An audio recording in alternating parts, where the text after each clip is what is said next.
জগন্নাথপুর থানার ভাসনগাঁও গ্রাম। এই গ্রামে সুদাম নামের এক বিশাল দেহের অধিকারী যুবক ছিল। সে ছিল খুব পরিশ্রমী, সারাদিন মাঠের কাজ করত, কিন্তু তার মন ছিল আকাশের মতো উদার। একদিন সুদাম ছোট্ট একটা নৌকা নিয়ে গ্রামের সেই নদীপথ ধরে অন্য গ্রামে যাচ্ছে। হঠাৎ সে নদীর ঘাটে একটা অপরূপ সুন্দরী মেয়ে দেখতে পায়। মেয়েটি জলের দিকে শান্ত চোখে তাকিয়ে আছে, যেন কোনো এক দেবীর প্রতিমা। সুদামের চোখ স্থির হয়ে যায়। এমন নির্মল রূপ দেখে সে আগেই কখনো দেখেনি।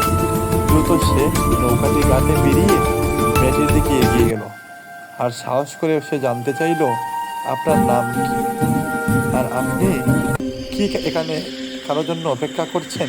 মেয়েটি তখন ঘুরে দাঁড়ালো, তার ছুটে এক ঝলক মৃদু হাসি।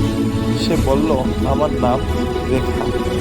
আমি আর কারোর জন্য অপেক্ষা করছি, আমি শুধু এই নদীর স্রোত দেখছি। সুদাম তার কঠিন পরিশ্রমী জীবনের কথা বলল, কিভাবে সে সারাদিন কাজ করে। রেখা মন্ত্রমুগ্ধের মতো তার কথাগুলো শুনছিল।